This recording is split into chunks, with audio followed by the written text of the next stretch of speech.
Hi,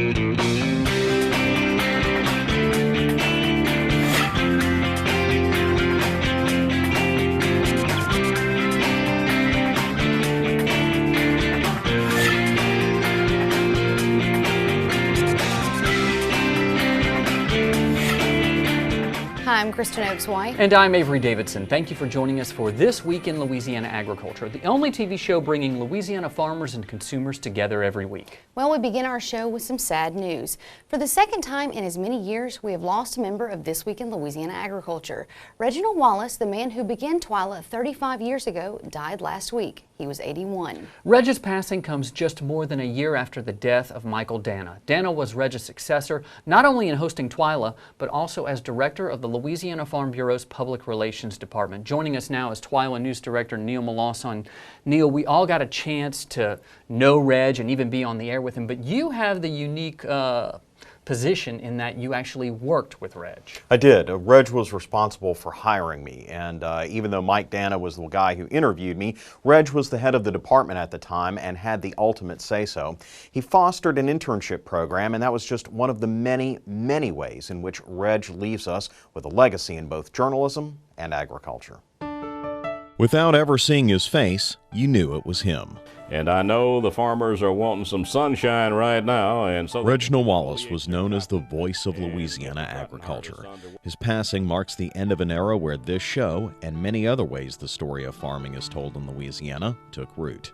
This Week in Louisiana Agriculture is still going strong 35 years after Reg began it in 1981, but the show had its start as part of an effort to reach the public from every medium possible. Farm Bureau has been around for almost 100 years in Louisiana.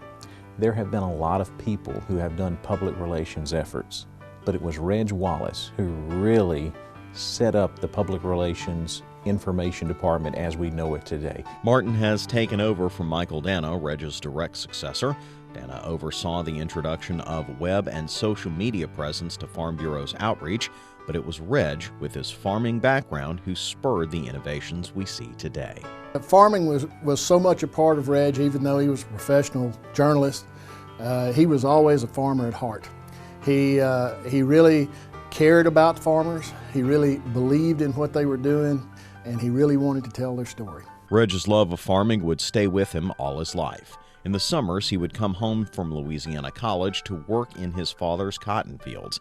It would be back home in Franklin Parish where he would discover his other love, broadcasting. I was a student, as you said, at Louisiana College, and I came home in the summer, and Buddy Martin, who owned, he and his dad owned the auction barn in Delhi, and my dad knew him and everything, and I went out and asked Buddy Martin for a job that summer, and so he gave me the job. From the humble beginnings at the auction barn, Reg would go on to KMAR radio station, a station he would later return to after his retirement at Farm Bureau. Reg also did radio during a 2-year stint in the U.S. Army, but it would be at a television station in Alexandria where he was noticed by the Louisiana Farm Bureau.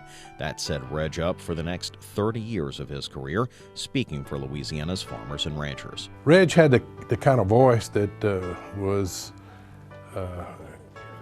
very soothing, and it was something that everybody could relate to. And when they started talking about being the voice of Louisiana agriculture, when Reg spoke on the radio, you knew it was Reg. Reg began his career at Farm Bureau in 1969 and made a big impression on the staff right away.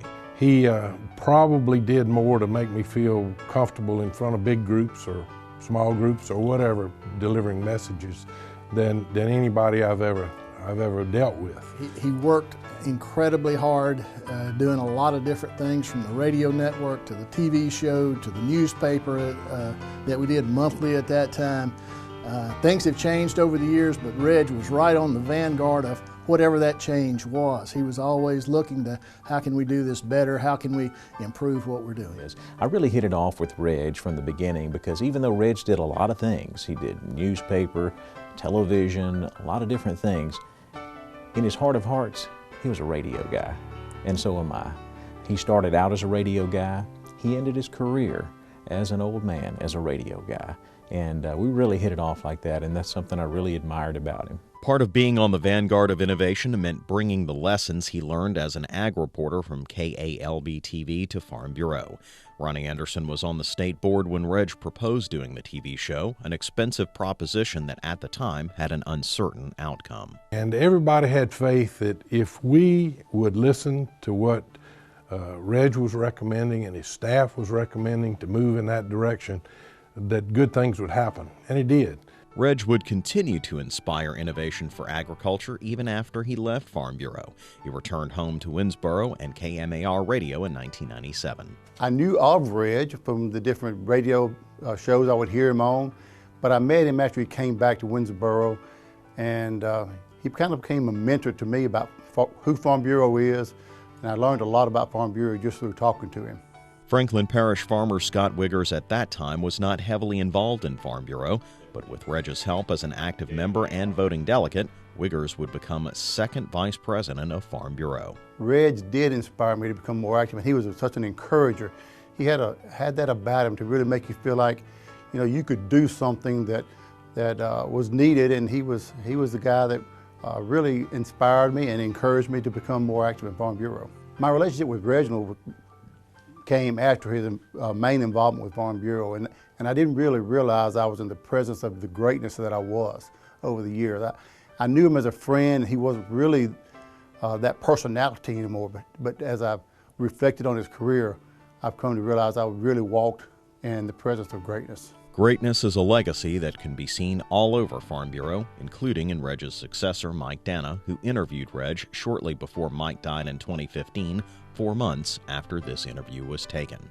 Tragically, Reg would pass a year later himself. The way they were dedicated to their job and to the organization and to Farm Bureau as a whole, it's a tremendous loss to lose both of them, and to lose them that close together is it's a tough thing. Their contributions will last forever, but we will really miss the fact that they're not here with us. And so in remembering this farmer, broadcaster, leader, father, grandfather, husband, and friend, we remember the agriculture and media roots he came from and the fruit it bore. And as Mike Dana said in his final interview with Reg in 2014, we are the recipients of what he planted for the next generation. Today, This Week in Louisiana Agriculture is broadcast on 18 statewide affiliates and nationally through RFD in Nashville. 400,000 viewers a week watch that show. Did you ever think that This Week in Louisiana Agriculture would not only be a statewide phenomenon, but we get emails from viewers all over the country every week. Does that surprise you? I did, yeah, it did. I never dreamed that big. Mike Dana had to dream that big and set that up, you know. I never dreamed it would be. Well, we stood on your shoulders, that's for sure.